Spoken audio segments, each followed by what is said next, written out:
Now, I'll kick us off by introducing myself and saying a few words about the wonderful guests that are joining us today. My name is Melissa Rojas. I use she, her pronouns, and I work at the MIT Museum as an educator and youth and community engagement coordinator. I'm really happy to be here with my fellow houseplant enthusiasts in the audience to learn expert tips from our honored guest speakers. We are fortunate to be joined by Melissa Pace, first and foremost, award-winning horticulturalist and garden educator for the Massachusetts Horticultural Society, who competes in numerous garden and flower shows and has been a University of Rhode Island Master Gardener since 2003. She's also a presenter and educator since 1995. We are also very lucky to be joined by Weslie Pierre, owner and head stylist of Wesleaf Designs and Decor, a premier interior plant design and decor firm serving the New England area and beyond. I am thrilled at the opportunity to learn from your wisdom and experience, Melissa and Weslie, and hopefully leave this event with your expert advice and even more reasons to add new plants to my growing collection. I now would like to take a moment to allow Melissa and Weslie to introduce themselves. But before I do, I want to mention that you can see two more of my colleagues and coworkers, Carol and Sonal, in the chat and helping us with the Q&A. So thank you to them. This event couldn't happen without their help. Now, if Melissa, you would like to say a few words to introduce yourself to the group. Sure. Again, my name is Melissa Pace, and I teach at Massachusetts Horticultural Society. I'm frequently out in the gardens, particularly on Friday, Saturday, and Sunday. So if there's any questions you're left with that we haven't answered by the end of this session, then please swing by Mass Horticultural Society and feel free to ask me. Wonderful. Thank you so much. And Weslie, would you like to say a couple words next? Absolutely. My name is Weslie. I live in the North Shore area. I have an obsession with plants. I do plant care for tons of clients. I live and breathe plants. It's just what I do. And I'm just really excited to be here and be learning from everyone as well. That's wonderful. Thank you so much. Now, as we get started, if at any point anyone in the audience has questions already, you can start submitting them to the Q&A, and it gives other people a chance to upvote and kind of get an idea of what kind of questions people might have. But the Q&A will happen at the end after our speakers say a little bit about their work and plant advice.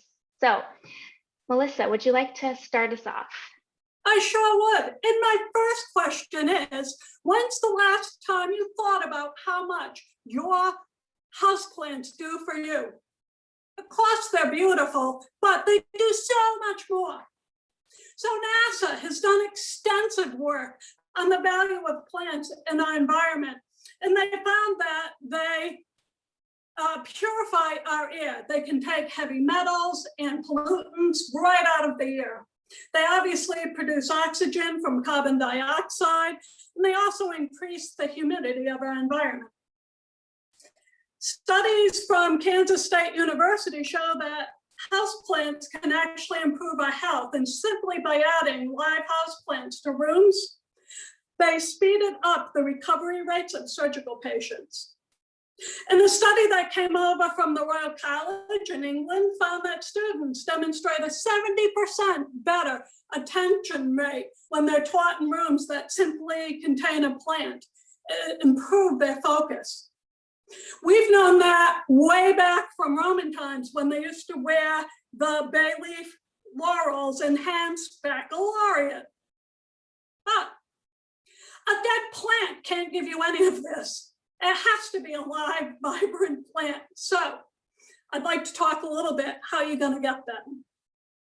The first thing you're going to do is you're going to be very deliberate. You're going to have a plan when you choose your house plant. You're going to do a little bit of research. That's pretty easy now because of the internet. You're going to know where you're going to put it in your house. You're going to be sure that you can provide the conditions that your plant's going to need. Avoid getting collections of plants that are all planted into one pot because it's very hard to take care of their individual needs. But do consider buying plants out of a family, and we'll talk more about that in a moment. If one plant out of a family does well for you, other plants from a family will do well for you. So the first thing you're going to do is you're going to look at the plant closely before you purchase it. You're not just going to pick up the first beautiful vase that's in the supermarket. That doesn't work out well if it has 2 legs or multiple leaves. It never works out well. Don't pick the pretty face. Make a plan. When you get the plant, you're going to examine it. This is an adorable little miniature strawberry, and it actually has strawberries. You're going to actually flip the plant upside down. Just put your thumb in and hold the roots. And it's always the underside where all the bugs are, all the fungus. You're going to look particularly close at the intersections where the leaf joins the stem. And you're going to make sure that there's nothing that you're bringing home with you besides the plant. When you get the plant home, soak it. Take it out. Put it on a rack and let it dry. If there's anything in the soil, that will then kill the bug before it invades your home, hopefully. Consider if you have other plants like I do in my sunroom, consider putting it in quarantine for a couple of weeks before you bring it in. But most importantly, make a plan. Don't just pick up a plant, as beautiful as it might be. And I only tell you that because I've done that 1,000 times over myself. So now you're going to take into consideration every element that your plant is going to be affected by in your home. The first thing you got to consider, because you can't really change it too much, is your light. Is it full sun, medium light, low light? Here's how you're going to know.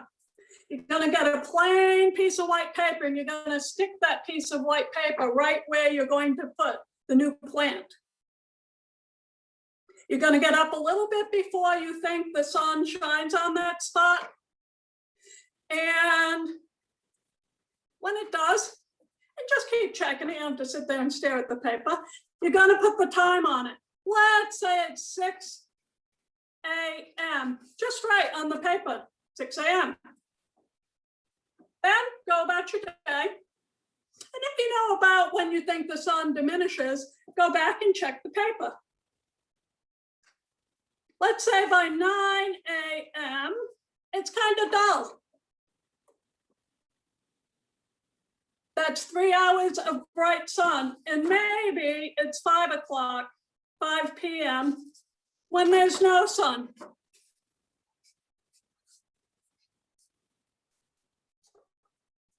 Make a note.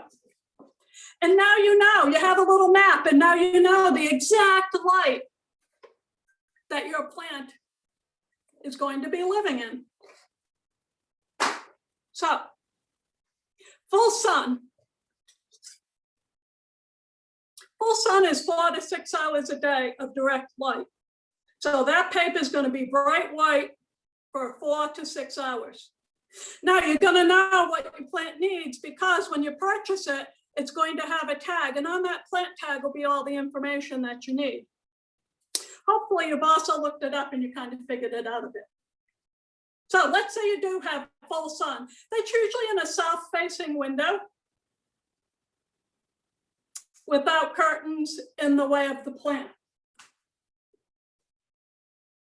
Types of plants you'd be growing would be this angel wings, Senecio. It's absolutely beautiful. It's a dead giveaway that it needs full sun because it has this white, almost fur that it has, which is absolutely beautiful. And this is its sunscreen. Pretty cool, huh? Now, if you love this plant, and you don't have 4 to 6 hours of sun, don't bring it home because it's not going to do well. And there's nothing sadder than watching your plant suffer. Medium light is 2 to 3 hours of direct sun.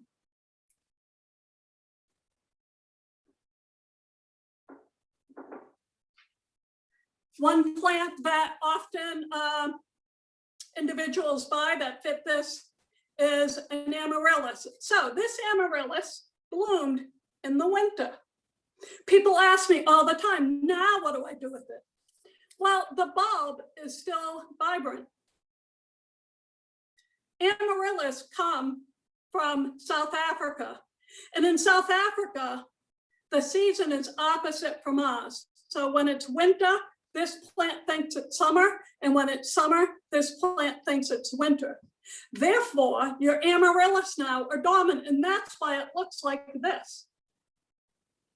The thing that's super cool about these is if you're an outdoor gardener as well, you mostly want to enjoy your houseplants in the winter. So if you get items that are from South Africa or that general area, they're going to be going to town when you most want to enjoy them, and they're going to be dormant when you want to go outside and grow plants in your landscape.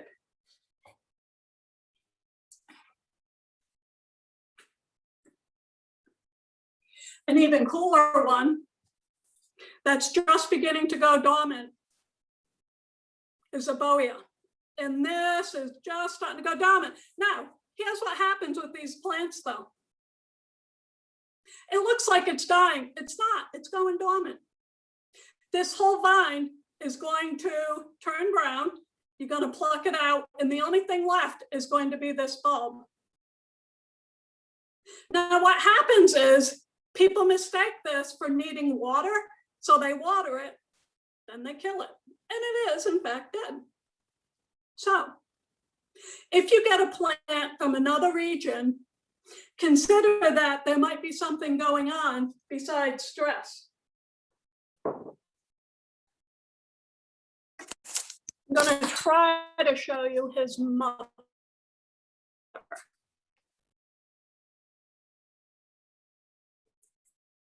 So that's, and she's not going dormant. So if that began to look like her son, you would probably have a panic, but please don't.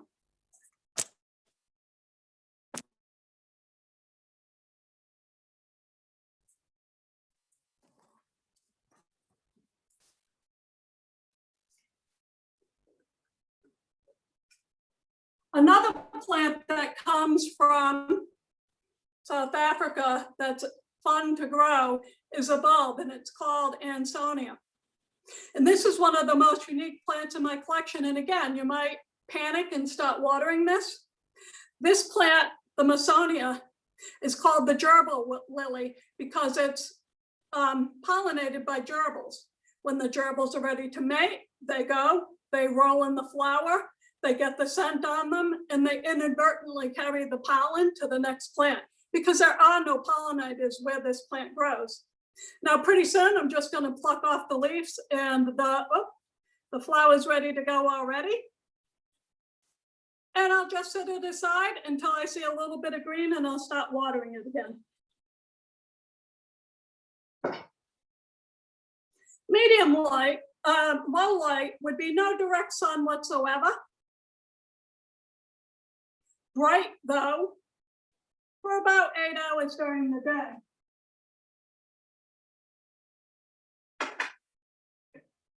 You can grow plants like this is Twisted Sister. Who would not want this? This is a Sansevieria, Twisted Sister. And it would take anything actually from a medium light to a very low light. How beautiful is that?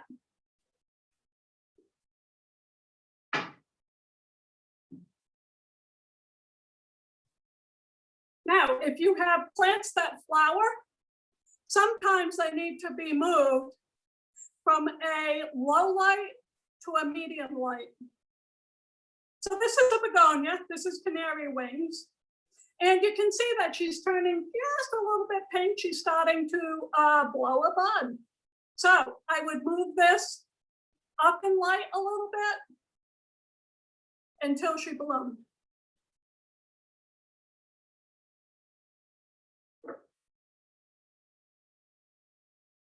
Now, if you have north-facing windows, you probably have low light, no direct sun whatsoever. Perhaps you would hopefully have some indirect light. In that situation, there's still plenty of plants. So this is a fern. This is a rabbit's foot fern. And you can see those are the rabbit's feet. Now it takes a while.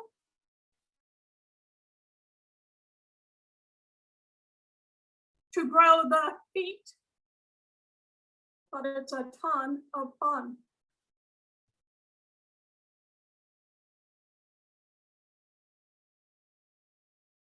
If you have even lower light, a great plant is the staghorn or elkhorn fern. Now these plants are epiphytic. They don't actually have roots. They would grow in the crotch of a tree, between the limb usually and the trunk.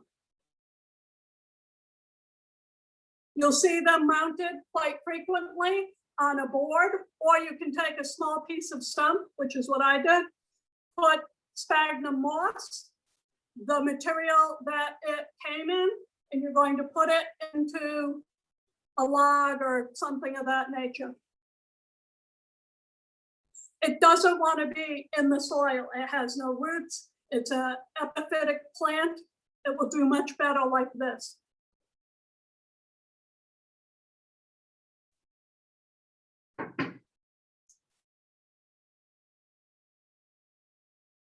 So another thing to think about beside the light is the ambient environment.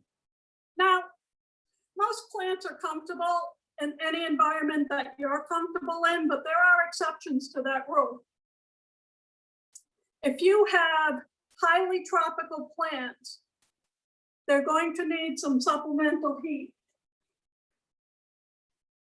The best way to provide this is through plant heating pads, and you can pick them up pretty cheap in all different sizes. You put the plant right on them, and it provides extra warmth for that plant. That way in the winter, you don't have to turn up the heat. Most plants prefer humidity level that's somewhere between 40 and 60%. When you heat a house, particularly in the winter, it can really diminish the humidity. So you can use a full room humidifier, but it's going to increase the humidity within the whole room, obviously, and they can be a little expensive.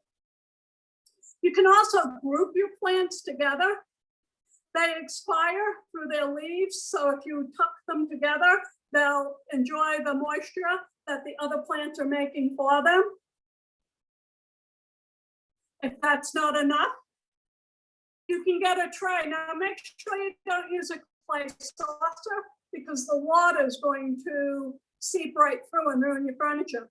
So get something that's not going to leak. Put stones in that saucer. Fill the saucer a bit with water, but make sure it doesn't hit the pot. Then put your pot on top of that saucer, and as the water evaporates, it will humidify the area around the plant.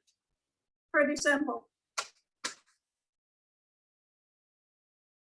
If you have an individual plant that needs extra humidity, you can also consider a cloche,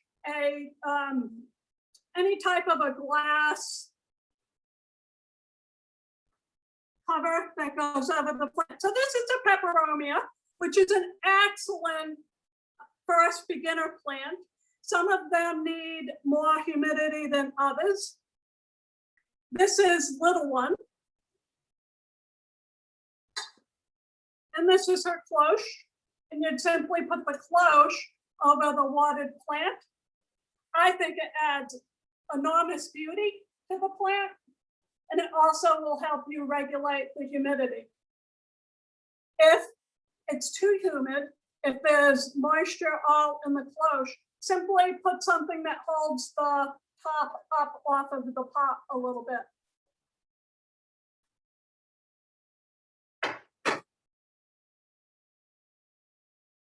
So, if you travel a lot, or you have difficulty maintaining the humidity in the house, consider plants. This is a pitcher plant, a plant that needs water all the time. So this plant, along with the Venus flytrap and my other plants,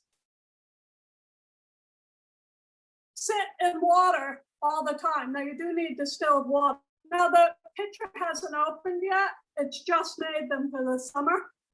In that way, you don't have to worry so much about the humidity. It's sitting in the water all the time.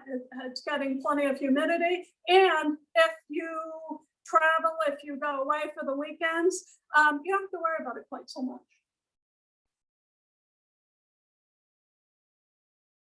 Not to mention, they're super cool. My Venus flytrap caught a stink bug the other day, and I walked in, I could smell it from the doorway.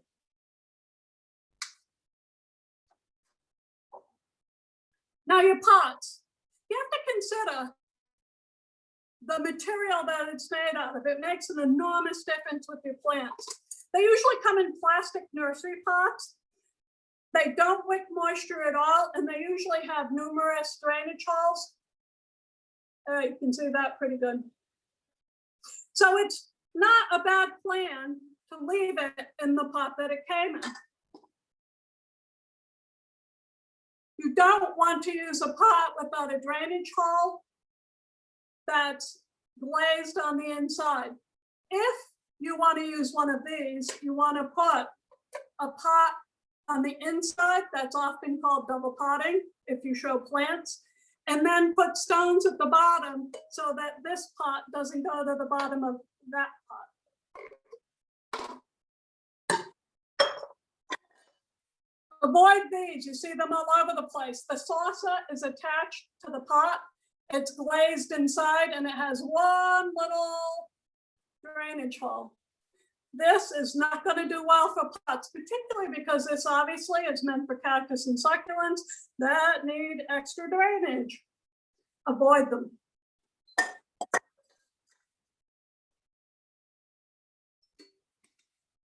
When you get a saucer, it's good to get the glazed saucers so you can see that this has a shine to it. That's because it's glazed and it won't weep if you put it onto a surface that you don't want to get wet.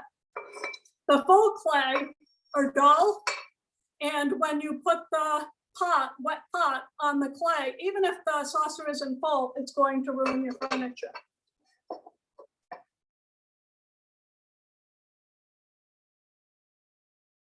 Select a pot that's taller than the root ball so that the root ball can drain the water off of it. For soil, you're going to want to use a very good general pH neutral potting soil. The best potting soil that I know of is Pro Mix, professional potting mix. You can now buy it pretty readily at most nurseries. I tend not to buy soils at home goods stores because, think about it, it's sitting outside usually.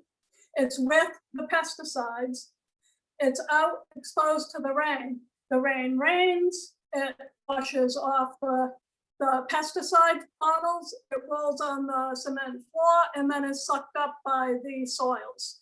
So I try to get my soils from nurseries where they're dry and usually indoors. Avoid the soils that have fertilizers and the little moisture pellets that are supposed to help you regulate. They do not work. It rots out all of the roots that sit next to that material that holds the water. So it's not really a good idea for indoor houseplants. Many times, particularly if you go to a flower show, you'll see stones or sometimes moss or some item on top of the plant. And frequently visitors will ask us if that's what it's planted in. That's not what the plant is planted in. That's called a top dressing. And it keeps the crown of the plant where the plant reaches the soil. That's usually the spot that your plant is going to rot. So if you put top dressing around the soil, around the base of the plant, it'll keep that area from remaining too wet. Food.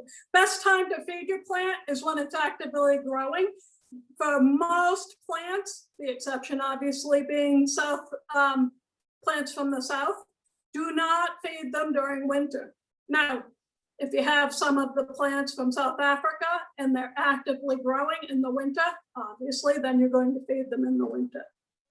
Use the directions on the package.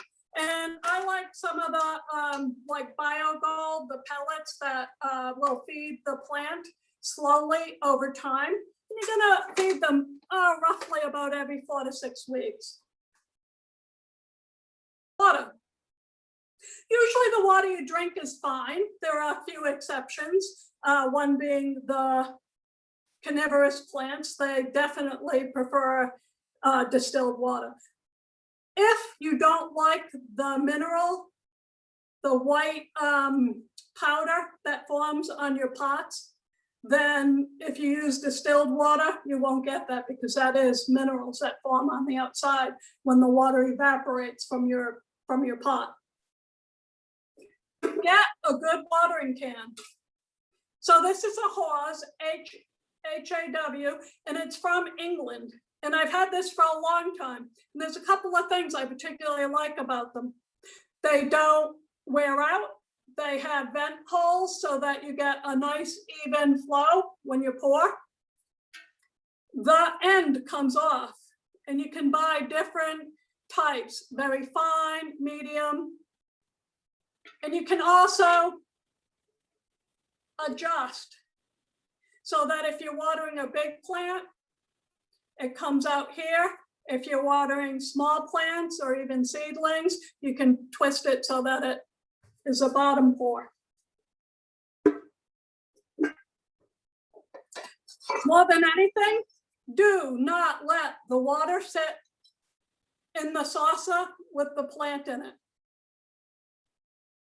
It's very likely to rot out the roots of your plant.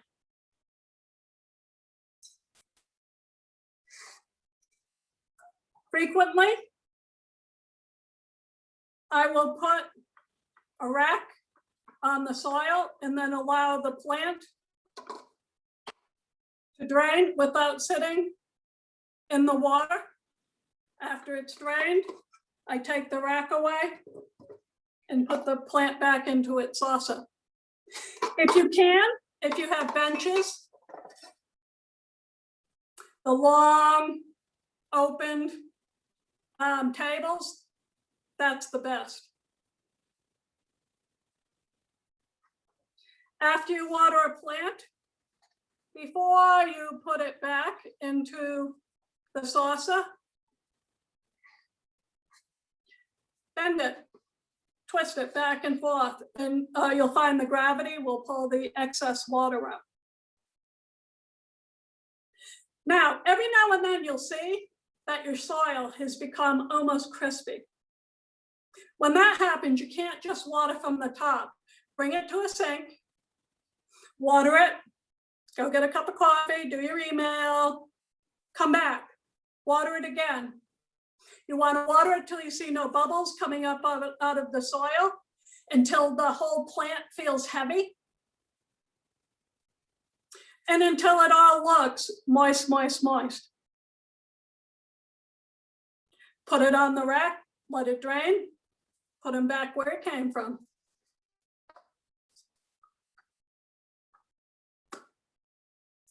So, issues. I don't care how good you take care of them. I don't care if you follow every single step that I told you, you are still gonna have trouble with your houseplants. Usually, it's bugs. And usually, it's one of 3 bugs. There's mealybug.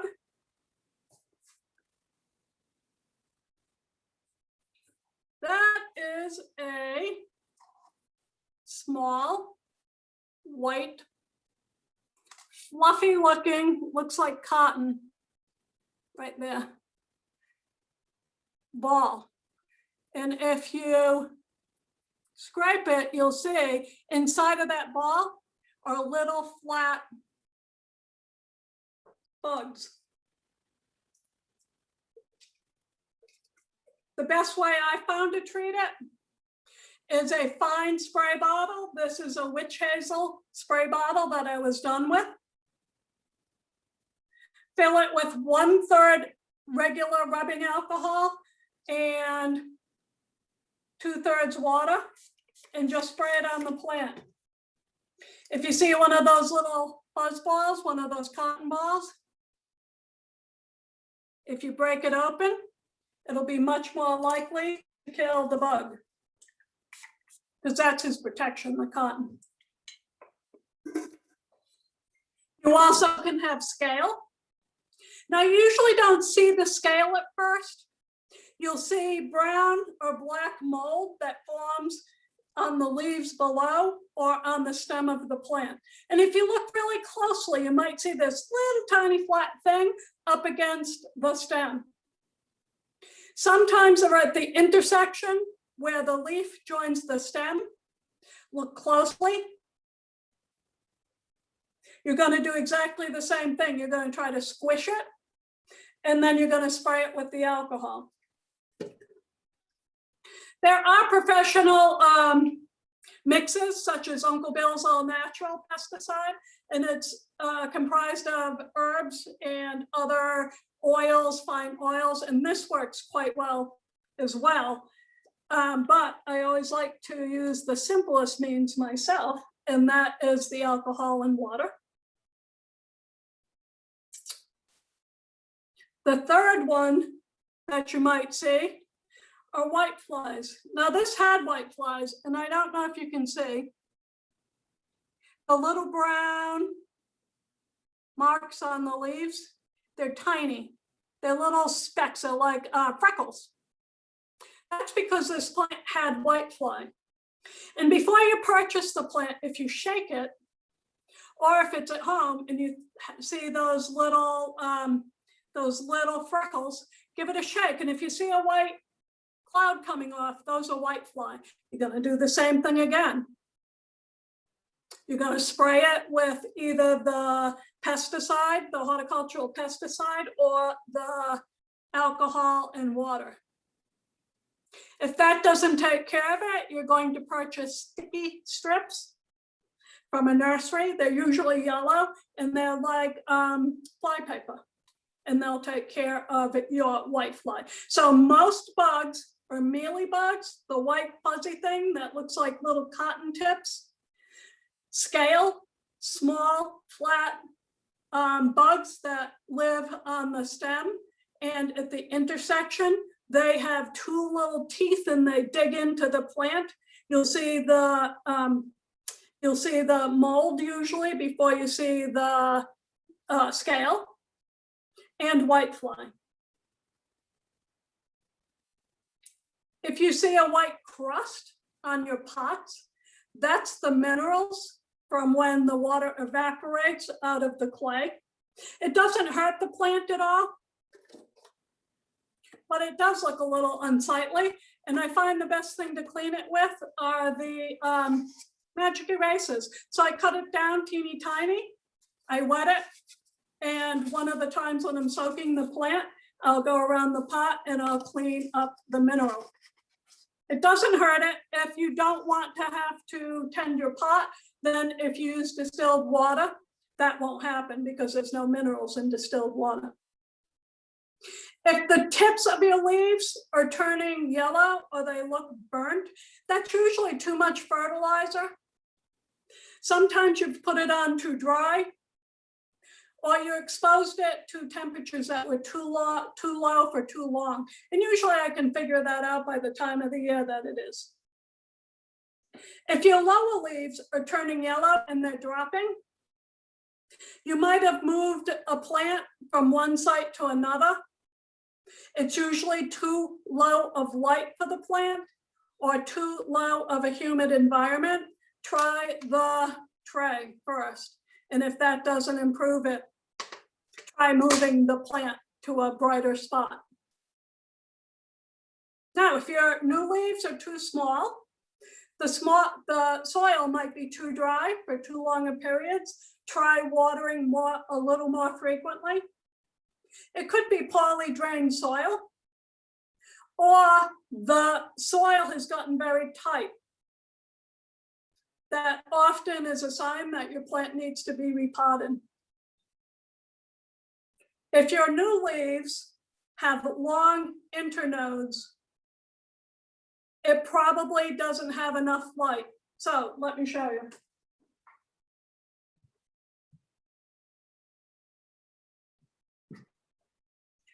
This is an angel wing that got put on the floor.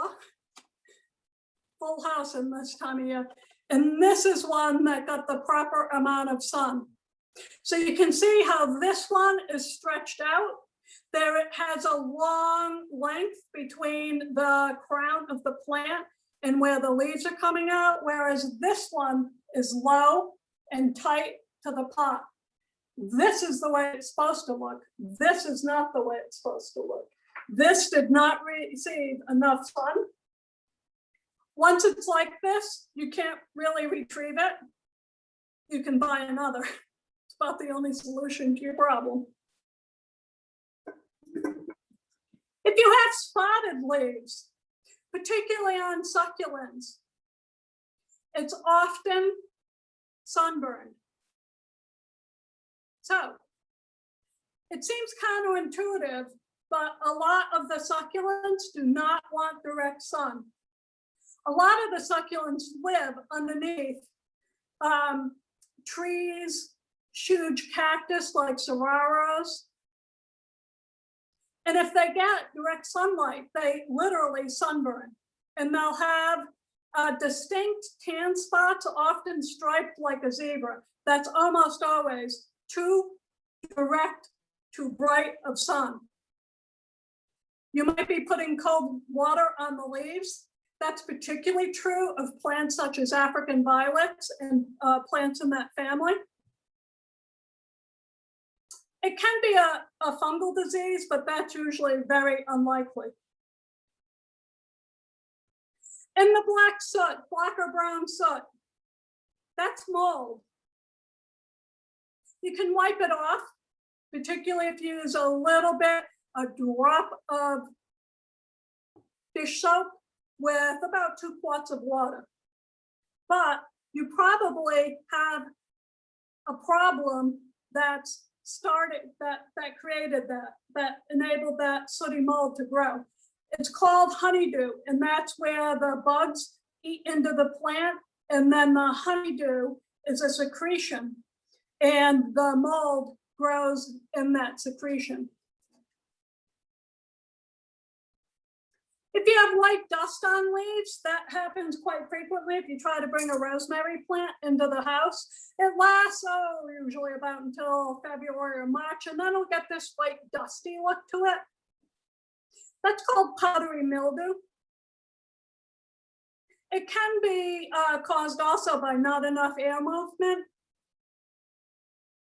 It can be treated with an indoor fungicide, but be really careful. I try not to put any kind of chemical on my plants. You can also use 1 part cow milk, no kidding, no kidding, no almond milk, no any other milk, cow milk. 1 pot to 10 pots water, and it will get rid of it almost immediately. It sounds ridiculous, but trust me, it really works.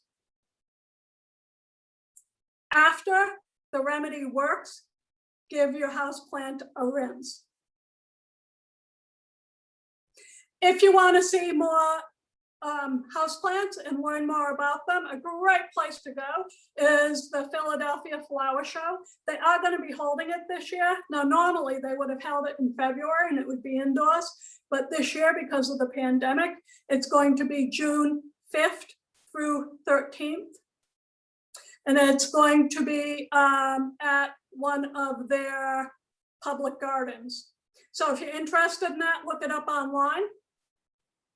The Newport Flower Show is also going to be held this year. That is going to be June 19th to the 21st. They hold it at Rose Cliff Mansion, and that's on Bellevue Avenue in Newport, Rhode Island. And the Boston Flower Show is not going to be held this year. You'll have to wait until 2022. Supposedly, they're going to be having a show again. So one thing you can do to optimize your success is find a type of plant like peperomia, or in this case, these are all sansevierias. The tall, thin one, the big fat leaf, the little ones, the big ones, they're all sansevierias. If you can grow one sansevieria, you can grow any sansevieria. And sansevieria are very, very easy to grow. They're very agreeable about the humidity, their sunlight. It's a great place to start. A lot of people don't think about growing them because they used to be old dowdy plants. They were called mother-in-law's tongue. They really were only the plant that's in the center bottom. But now you can see there's huge leaves, little leaves. That's one of my favorites. He always does quite well at the show. That's called pencil.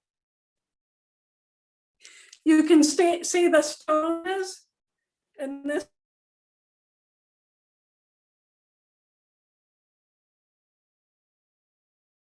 In soil, it would go or sit there and hang out.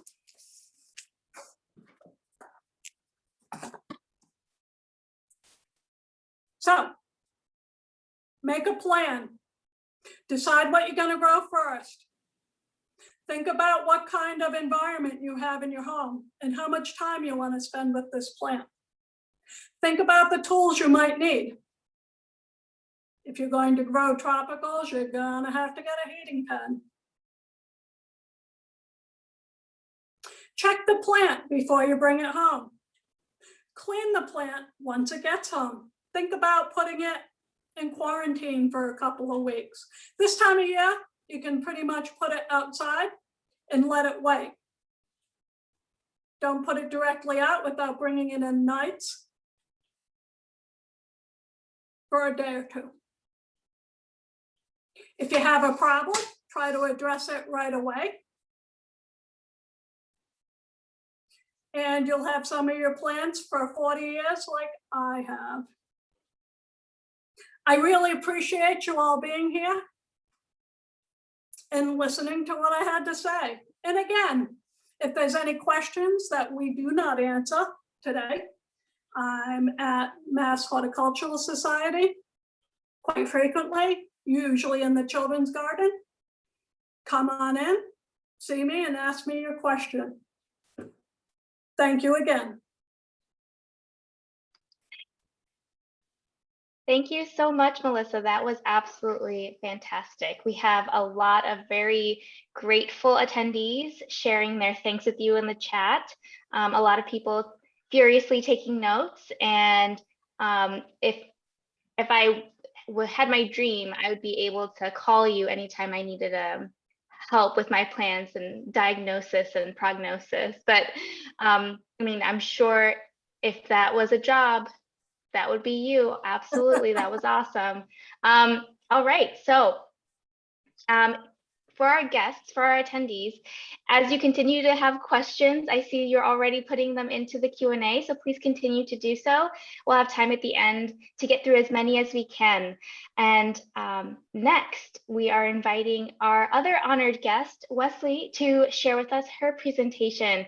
So Weslie, if you wanted to take it away. Hi, everyone. Oh my gosh, Melissa, that was life changing. I learned so much and I continue to learn every day working with plants and yeah, getting to know amazing people like you. So again, my name is Weslie Pierre. I'm sorry about the glare on my glasses. I have a ring light situation going on and I'm doing my best. So my job, I'm an educator full time as well as a plant stylist. Thank you so much. So, my job as a plant stylist is to work directly with clients in their homes and their spaces to bring their plant dreams to life. So, if you have a space and you're not sure the best plant to put there, or you have questions already and you need someone to come to your space to see what's going on, whether it's pests, whether it's the lighting in your space or the humidity. My job as the plant stylist is literally to come to your home. Yes, my Birkin is here, and I have a giant one in my living room as well. My job is to come to your space and work with you one-on-one to figure out what's going on with your plant and how we fix it. So Melissa, you were talking earlier about having someone on call for plants. That would be me. That is my job. So my presentation today is to go through, I have 4 or 5 just beginner plants for someone who wants to start their plant journey or wants something easy to take care of. And I'm going to present a few of my favorite easy beginner plants. Yeah, love being a plant stylist. I typically, when I'm asking someone why, typically the people that come to me are people that feel they either can't keep plants alive or aren't sure where to start. So typically the people who have had plants and they said, I killed my plants, I can't keep them alive, tell me what to do. My first question is typically, are you a neglector or an over interactor? And what I'm gauging for is, does this person need a plant that they can have minimal interaction with? So they're not watering it like every 2 weeks or so. Maybe they're more on a monthly watering situation and they neglect plants. So they're accidentally taking in plants that need too much attention, or they're a person who over interacts with plants that rather be left alone. So I'm actually, the plants that I picked are more for the neglectful people. So if there's someone that is an over interactor, please just say that and I can pull a plant off my shelf. Probably going to be an air plant for someone that's more of an over interactor. So I'm going to pick up where Melissa left off with a Sansevieria. So this is a Sansevieria, a snake plant. And I pulled all these designs right from my collection, my Wesleaf Designs collection that I run a store. So I just pulled the designs out of my collection. So I love this plant because it requires very, very minimal maintenance. And by that, I mean, I water this plant about once a month, sometimes less. I can't really tell you how often to water a plant because there's so many factors that go into watering. Have it be the amount of light that the plant is getting, the humidity in your home, whether it's winter, whether it's summer. There's so many different factors that go into how often a plant should be watered. But on average, I find myself watering this plant about once a month, about every 5 to 6 weeks, and it thrives. As Melissa said earlier, I always keep my plants in their grower's pot and I like to bottom water them. So I put the water in this pot and have it sit in here 20, 30 minutes until the top is moist, bottom watering, and whatever's left, I'll dump it out, let it sit back in. Whatever's left again, I'll dump it out to make sure that it's not sitting in water. This is a favorite plant for me. It is low light tolerant. That does not mean you stick it in a room with no sun. This just means it doesn't really care to be directly out a window and it can live and thrive a little further from a window. So this is a baby snake plant. I have much bigger ones, but this is definitely a good starter plant if you're not sure where to start. They also propagate very easily. Let me not get into that because we're talking easy stuff. So that's the Sansevieria. Another, let me know if I'm going too fast because I teach 5th graders and educators, so I typically go. So please tell me if I need to slow down. I'd love to do that. The second beginner plant that I brought on is a pothos, devil's ivy. I love this plant because it it doesn't take much to make it happy. Similar to the Sansevieria, it doesn't need much maintenance aside from if I ever get a little yellowing, I just like pop it off, but very, very, very, very little yellowing on my end. It doesn't ask for a lot of light. This can work in a low light to medium to bright location. It does not. I do not put it in direct sun because it would burn, but mine lives about 10 feet from a window. I actually have it in a trio situation. I don't know if y'all could see it, like right there. So let me point at it right there. It's in a trio hanging situation and it's about 10 feet from a window. And it is doing really well. When I got it 6 months ago, there was no hanging. There was no trailing yet. And now it's trailing and it's super happy. I don't water this plant until I see it start to droop a bit. And in my case, that's once every 2 to 3 weeks. It's been more now that it's getting more sunlight. It's requiring a bit more watering. But for the most part, I'm able to just leave it alone. It does really well. The plants at the top get less lighting, and that's why it's the darker green. Down here, it gets more access to the light because the amount of light a plant gets is directly proportional to how much of the sky it can see. So my plants that are at the bottom get more light than my plants at the top here. So you'll find that my low light plants I keep at the top, and the plants that require more light I keep at the bottom of my shelf and further away from the wall. So this plant, super easy to care for. It hangs, it's beautiful. If you trail it to go upwards, the leaves will grow larger. Mine kind of shrink on their way down. And yeah, I love this one. This is a favorite. They're not very expensive and I use them in a lot of my home designs. Another plant that I love, still part of the succulent-ish family, is the jade plant. This is also low light tolerant. It's a low light plant. It doesn't care to be directly at a window. I keep mine in bright indirect light and it does really well. Also a bottom watering situation. I don't water it very often. I'm thinking once a month-ish, sometimes less. Succulents actually hold water in their bodies. So I don't know what the name for that is. But yeah, that's why you don't need to water them often. They're gorgeous, they're beautiful, they grow into these tree-like structures, and it's really a plant. My mom has one that's like 30 years old and it's gorgeous. It's so heavy. I'm not sure how I'm going to repot it for her, but it's doing really well. Also, always kept in a double potting situation. So I bought a bottom water that one. I have another succulent here. These are the succulent gardens that I make, and another easy care situation. These ones make a cute gift. Bright light, do not put them in direct light like Melissa said before, these succulents, because they will burn. I water these once a month. They're beautiful, easy for a desk, keep it close to a window. What else? I just love succulents. They're definitely a vibe. Aren't they cute? Love, love, love. Let me know if I'm going too fast. I have one more. And if you have questions about any of the plants on my shelf, let me know. I saw a couple of questions pop up. The last plant I have here is the ZZ plant, of course. Best way to end. The ZZ plant, super, super easy to care for. They actually hold water in their rhizomes, so they don't require watering very often. This one is a ZZ Raven. It darkens over time, almost black. So that's why it's called the ZZ Raven. I use these a lot in my office designs that don't have really close windows. What else is there to know about this one? They look better with age. They definitely look more gorgeous and more out of control and happy as they age and are in a good spot. They don't really care to be directly at a window. They don't have like a clear like lighting preference in my opinion. I keep mine in low light on my desk. Yes, the ZZ is poisonous to pets. I do not have pets. I have a toddler, one and the same, but she does not bite my plants, thank goodness.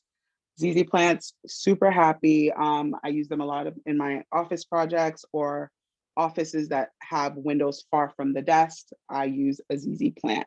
And those are the ones that I have. Melissa, I saw a couple questions about, I think the plants behind me. Maybe I could answer those later. But that's it on my end. I do have a book for anybody who wants more of an individualized experience with plants. I do have a book, The Modern Plant Parent. It's the ultimate guide to keeping your plants alive and growing vegetables indoors. We can send the link after if you're interested in that, but that is me. And I am the Boston Plant Stylist on Instagram if you'd like to follow me and all my plant shenanigans. Wonderful, Wesley. Thank you so much. That was super informative and also furiously taking notes. We did get a lot of questions in the chat, which, throughout the event, I was trying to address some of them as well as in the Q&A, sort of the questions about, oh, can you repeat that kind of thing. But yes, there were folks in the chat saying that they indeed were over carers. So they want to fuss over their plants. Maybe you can bring out one of those fussier plants and see real quick before we move on to the Q&A. Totally. So I think the plant I'm afraid to take mine off my wall. So I think I'm going to pull one from the studio instead. I'm going to give you an up close of my, oh shoot, can I put the light down? Ooh, let me see if I turn it off. Okay. So this is an air plant. I think y'all can see it in the box. Can you see it? Okay. So it's in a box. And the reason I have it in a box is because they require humidity. They pull, I don't know the wording for it because I don't know all the science behind like the plant care, and that's why I'm just the stylist. So this plant pulls, it does not live in soil. It is just epiphyte, I think is the word, right? So they grow on other things and it pulls water through its actual like body. Not sure of the wording. So in this design, because this is what I do, I'm sorry, give me one moment. I wasn't prepared for this portion. Sorry, y'all, my over interactors, I'm doing this for you. So what I did actually is if you look in the back, I have two basically shot glasses of water that I find myself refilling probably once a month. And it's thriving in this box because it's totally humid and it's pulling as much water as it needs in this box. So if someone that's an over interactor, sorry, the reason I was saying this, if you're an over interactor, these like to be like misted daily every other day and they like a lot of interaction. Just assure that you're not letting water sit inside the middle. So if you're going to spray on the outsides. So if you are someone who wants to interact with your plant on a daily basis and wants to feel like you're doing something, an air plant might be for you because they require daily misting maintenance. So that's what I would suggest for an easy care plant for someone who over interacts. Thank you for asking. Wonderful. Thank you for giving us that really a close-up look at some of your plants there and giving us some of that advice. All right, so for those of you who were able to register for this event a little bit in advance, we did send out a call for questions so that we could address some of those right away. And then we'll take our time to go through the Q&A for this live event. And if you do think any of the questions that have been submitted that you also have that question, go ahead and upvote it by pressing that thumbs up button underneath the question. All right, so I'm going to screen share our questions for the evening to begin.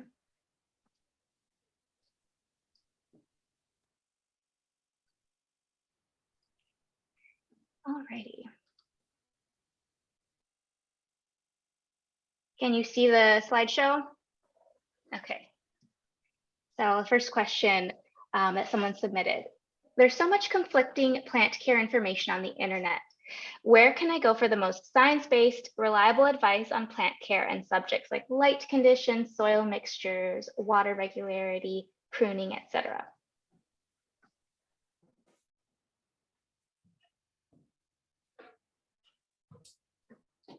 So for me, the best place to go is any known source, universities, horticultural societies, anywhere that there are actual scientists and people who truly know.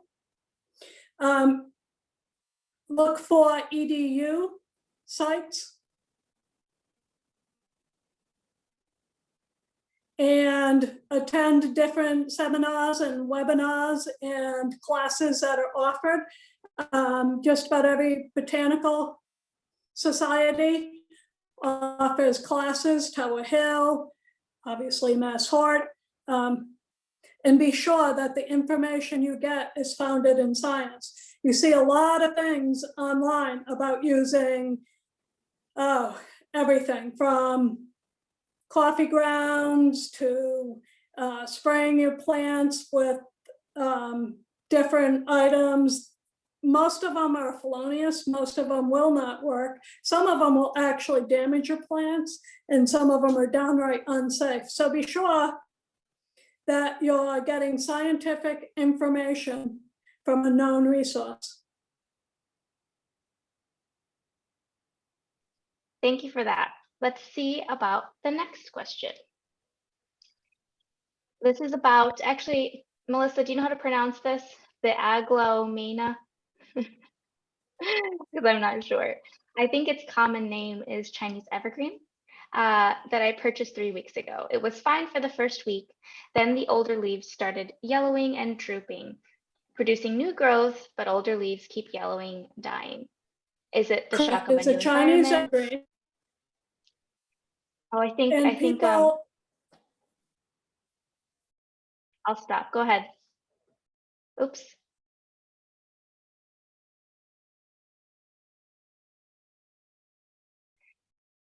I think one of our guest speakers is having technical difficulties. I'll finish reading the question real quick. Notes about the conditions. This might be relevant to the care. So it's about 6 feet from the west facing window, letting the soil dry out between waterings and no evidence of pests. Let's see.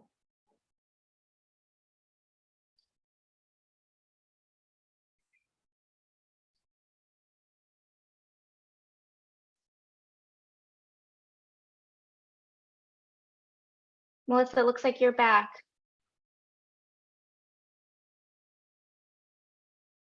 We can't hear you though.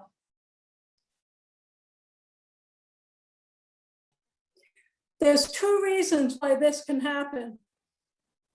It's either overwatering or underwatering. And here's how you know which one of these problems you have. If they're soft and goopy, if they're hanging down all droopy, it's probably overwatering. If it's yellow but dry and crispy, and it's holding its leaves in the original position, you're probably underwatering. It could also be a problem with your humidity, and you can put it on a stone tray. But I would bet that you're overwatering and that the leaves are goopy.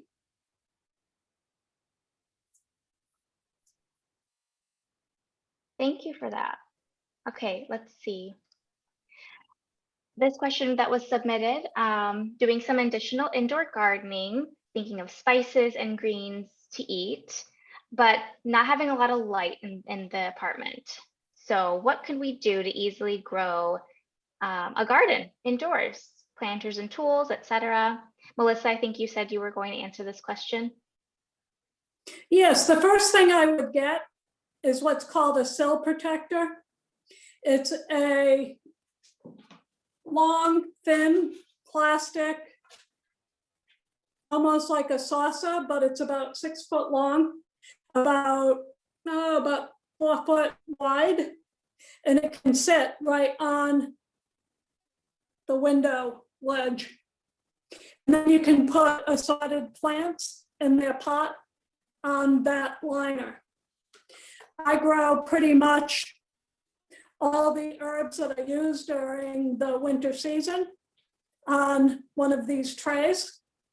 As I use them and they get ratty looking, I trash them and I either start more from seeds or I will purchase new plants.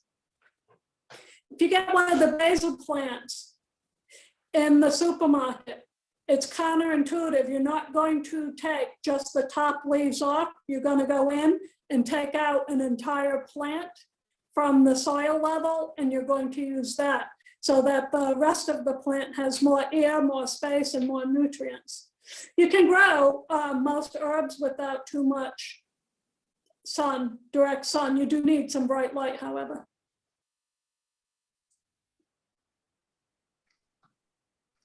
Great, thank you so much for that. Let's see. Here's a question about a peace lily, droopy leaves, keeping the plant happy. Are they more high maintenance? Who can answer this question? I can. I mean, it's hard to really tell without seeing the plant, checking the roots and all that. But I found with the peace lilies that I keep really happy that they do not like tap water from my experience. And also the humidity in my home affects peace lilies as well, but I can't really tell exactly. There are a few different factors. I'd have to check the roots to see if the plant is root bound, if it needs new soil, if it needs to grow up a pot. Plants that are potted should be repotted every year or so, depending on the needs of the plant. Often, especially people with peace lilies, have had them in the same pot for a long time. So there could be many different factors that go into why they are droopy and not happy. Melissa, I'm not sure if you'd agree or disagree. I agree wholeheartedly. I would try, if you check and it's not pot bound, I would try a humidity tray with some stones underneath. Don't allow the plant to sit in the water. Have them sitting on the stones.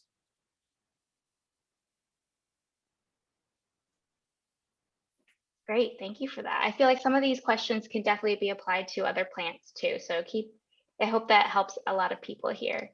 So this bird of paradise, we see some lovely photos here with some unhappy leaves, dried and cracked. Oops. Okay, now something is happening. Here's our beautiful photo. Okay, who can help answer this? I can try. So I want to answer this because my birds of paradise look like this before I decided to give it to my mom. I was like, Mom, you have to take this. The reason mine was cracked, so it's supposed to crack. So the cracking, let me look at that picture. So that is a natural part of what that plant does. I wish I could put up a picture. I was in Mexico last week and there were like 30-foot birds of paradise and they were all cracked because that's what naturally they're supposed to do. As the wind hits them and they blow, they crack. The crispiness, I think, may be due to humidity. Once again, I can't tell just from a picture, and that's why when I do my plant consultations, I go to the plant and I look at it and I feel it and I ask questions of the plant's care in order to really make a diagnosis on what's wrong with the plant. But it could be humidity, it could be a tap water situation. A lot of these plants are super duper sensitive to the chlorine, the fluoride, and all the other stuff that's in our tap water.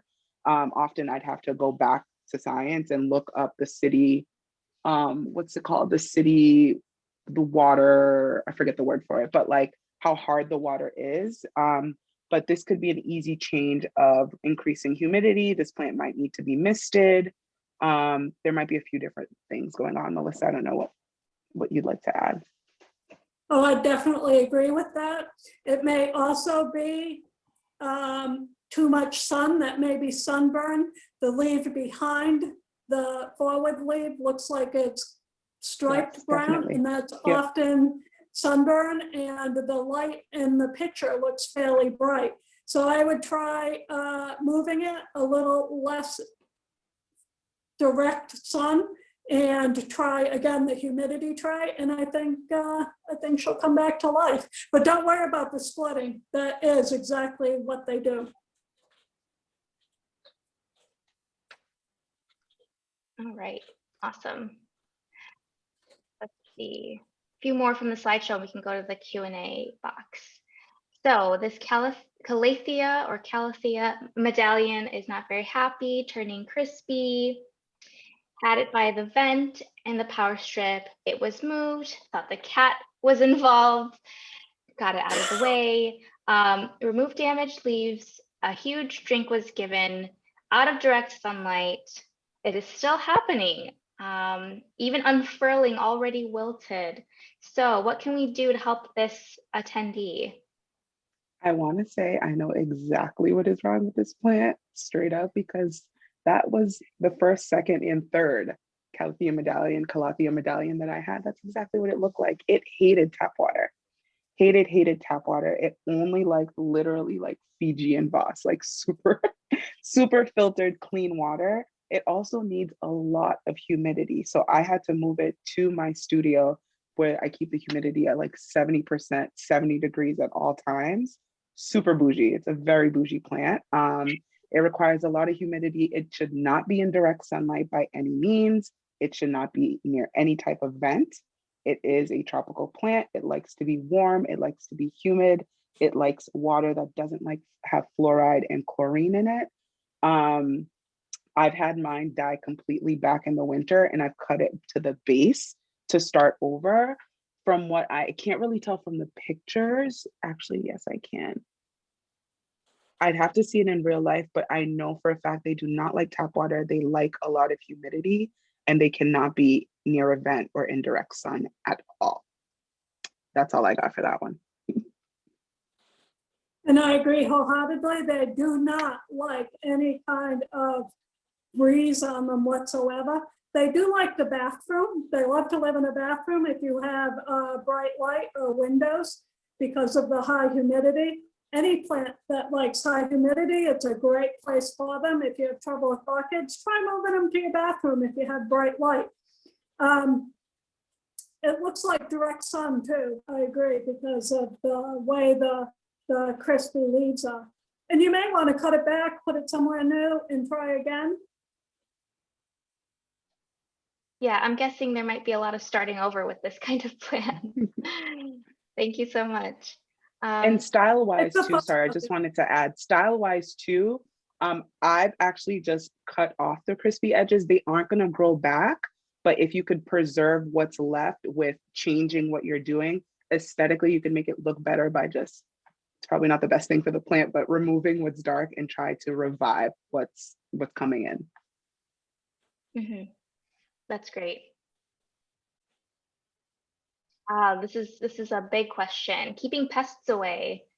If there's a one-size-fits-all cure, that would be very helpful. Even having ants near the plants. So, any tips here? Absolutely. Sorry, go ahead, Melissa. You go. Alcohol and water, 1/3 isopropyl alcohol with 2/3 water, I think works much better than peroxide. Peroxide can burn plants on occasion. Do be careful even with the alcohol mixture. Spray it on one leaf that you can't see very well. Try it, see what happens, and then spray the whole plant. Another thing that works well is 1 drop of particularly Dawn, but any dish soap, and with about 2 quarts of water in a spray bottle. That works quite well. Neem oil is good, but what happens is it sits on the plant because it's indoors and it's not in the rain. It never washes off, and then the dust and the dirt accumulates on the leaves, and then it clogs the stomatas, and then it kills the leaf. Small ants that doesn't really indicate a problem. And if they're bothersome, or if you have gnats, put the plant right in the sink. Fill the sink with water, or use a pot or a bowl or whatever. Let it sit for a little bit, then let the plant drain really, really, really well before you put it back into its saucer. And that often will cure the problem for months. I agree completely. And it also matters what type of plants we're talking. Just like you said earlier, using the yellow sticky trap for fungus gnats or any of the little flies is super helpful. With the neem oil, I use a ton of neem oil, but also within a week or two, I'm making sure to thoroughly shower my plants, literally putting them in the shower to clean off all the leaves to make sure that the stomas aren't clogged. Yep. So many good tips. Okay, so maybe we can take a break from the slideshow and answer some of the questions that are in the Q&A. Alrighty, move this around. Had so many good questions coming in that I think are relevant to a lot of us. So a Q&A that has a lot of upvotes. Can we learn some orchid tips? I have now I'm going to struggle with the pronunciation, Phalaenopsis, and always feel like I have no idea what I'm doing with it. Any orchid tips here? So orchids are a challenge. I would go to an orchid grower such as J&P in Swansea and get some help. If there's a nursery around you where there's an orchid specialist, that helps as well. They're epiphytic, they do not have roots, and frequently that's where your problem begins. They also go fairly dormant. They can lose even the green strapping leaves and people freak out and start overwatering it. Sometimes that's a matter of too much care. A great place to go to get help is the Orchid Society. There is a Massachusetts group, and they'll have all the answers for you. If you have to join, which I'm not sure, each society has different rules. It's usually very inexpensive, somewhere around $10 or $15 for a year. Most of them are still meeting online. And if I wanted to grow more than one orchid, I would join the Orchid Society or just go to a couple of their meetings and find out specifically what you can do for your Phalaenopsis. Great, thank you for that. All right, so we have another question. This is about plants that are in dormancy. Do we still need to water bulb? And I think this is referring to putting a self-watering bulb into the pot. And do we still need to give them sun when it's in dormancy? They don't care if they're in the sun or not, but they do want to be warm. I usually try to keep them wherever they were doing well, they were thriving when they were leafed out. Most plants, there are exceptions to this, but most plants do not want to be watered if they do not have any top growth. If you have top growth, keep watering. If you don't have top growth, stop watering until you see the emerging sprout, and then you start again. Thank you for that. So I noticed, Weslie, that you're typing an answer to something that I think a lot of us struggle with, and that's fungus gnats. How do we get rid of them once and for all? This has been a big one. I actually did a huge highlight on this on my Instagram last week because it was like I got the question like a million times. Fungus gnats like to lay their eggs in moist soil. They don't get close. Oh, sorry, my Instagram is Boston Plant Stylist, so you can go see all my shenanigans there. But they like moist soil. So I had a fungus gnat issue for a while. I accidentally brought a plant that had fungus gnats and I didn't quarantine it because I was so excited about the plant. Never ever do that. So when I bring a new plant home, I spray the soil with neem. Typically, I'll repot the plant personally, but I would remove the top layer of soil, spray it with neem, and put a new layer on top. Not sure if that makes a difference, but that's what I do there. But they like to lay eggs in moist soil. They rather that. So if you cut back your watering a bit, you'll find that they're deterred from doing that. Also, the 1 part alcohol with 3 parts water, Melissa, if you could correct me, that helps. Mosquito bits help. Also putting mosquito bits sometimes in the soil, that helps. And the one other thing that I was going to suggest, oh, the sticky traps. They're attracted to yellow, and that will automatically kill them because they get stuck in the trap. So the more of them you trap, the less of them are floating around your home and in your phone screen at night because they're attracted to light. One other thing that helps, if it's a succulent or a plant that likes to be slightly dry, some type of a stone top dressing. If it's a plant like a begonia that wants to be moist, a top dressing of something like a sphagnum moss helps as well, because then the gnat can't reach the damp soil. Yeah, I've also heard that another person asked about diatomaceous earth as a top dressing for preventing the fungus gnats. Is that something that you've heard before, either of you? Absolutely. Good tips, very good tips. And I wanted to add for the mosquito bits, I've used that successfully myself. And what I like to do is steep the mosquito bits in water and let them sit for 24 hours, and then I can use that to water my plants. It sounds like, Weslie, you've done that before. Yep, yeah. Brilliant. Great. I hope we could help some people with that. All right, so let's see another question. This person says, I feel that succulents are so hard to keep alive. If they're stretching very long, does this mean it doesn't get enough sunlight? Is it normal to lose the bottom leaves closest to the soil? Any tips here? I do. So let me show you my succulent that is super, super elongated and super leggy. It should look a lot more like these ones, but this one was initially in that box I have the air plant in. And when winter hit, I did not do a good job of making sure it was getting as much sun as it needed. So notice that it basically started to get super leggy and stretch towards the sun.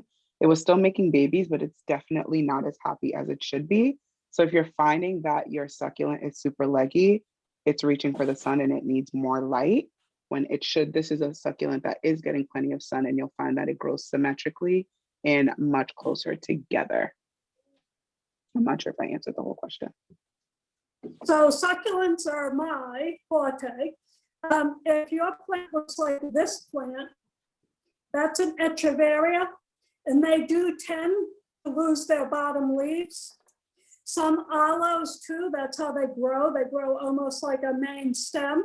I have a tree aloe, for example, that's how it's supposed to grow. The best place to get information on cactus and succulents is the Massachusetts Cactus and Succulent Society. You do not have to be a member to attend.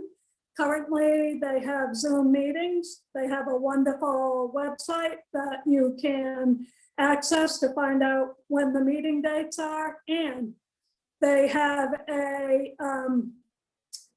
doctor that comes in during each meeting, and you can show them the plant and ask specifically what to do about your specific plant.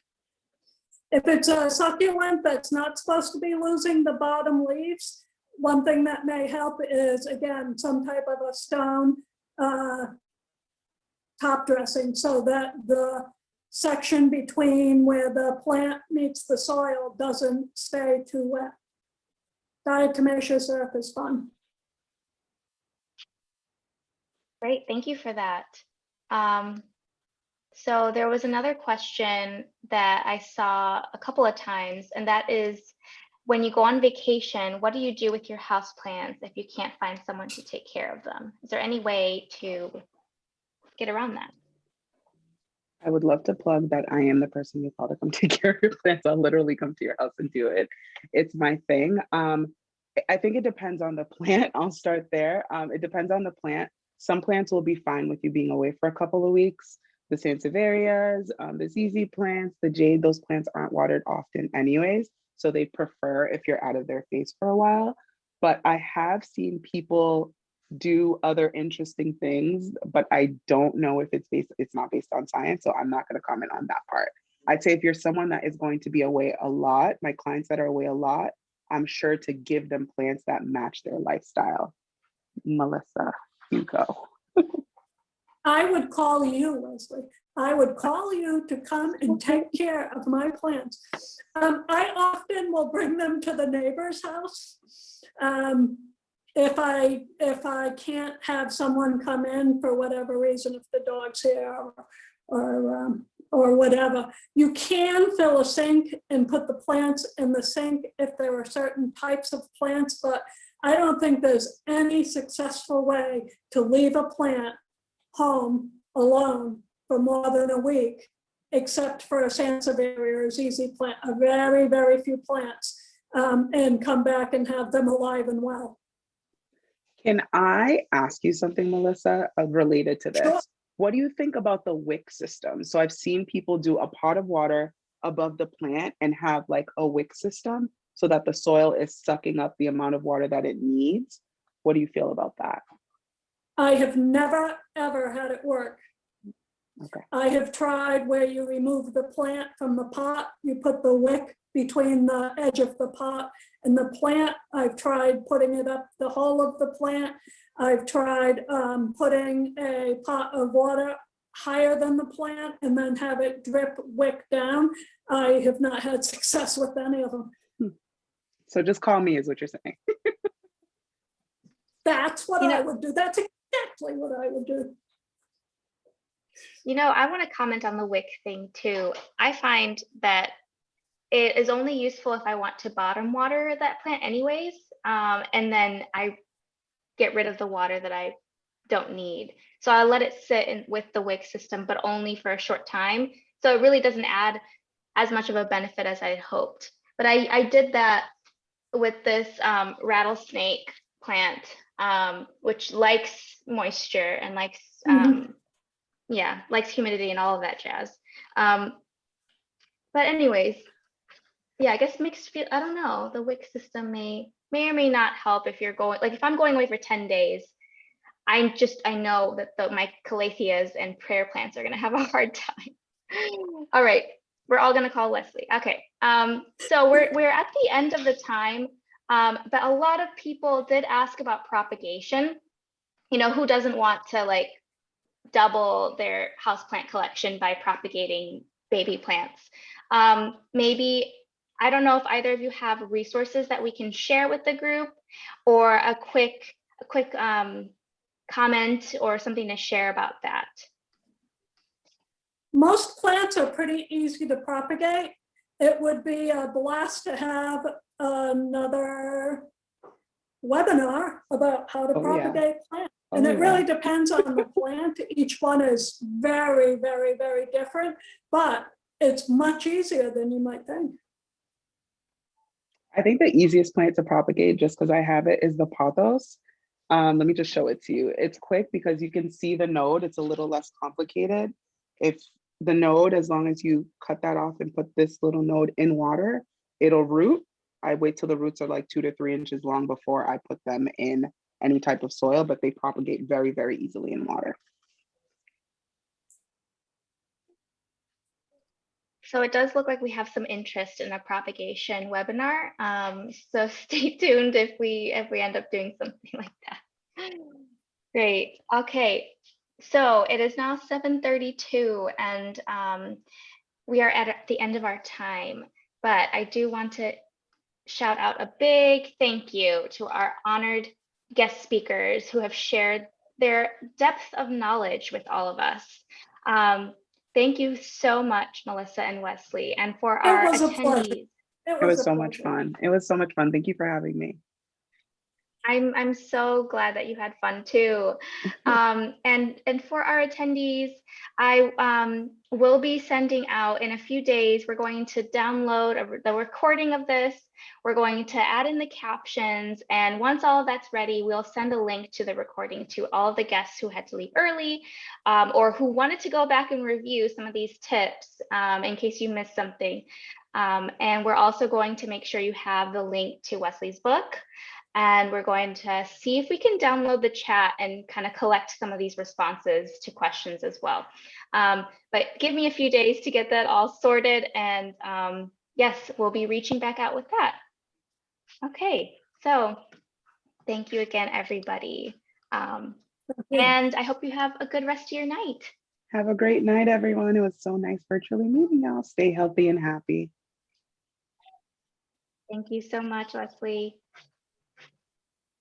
Bye.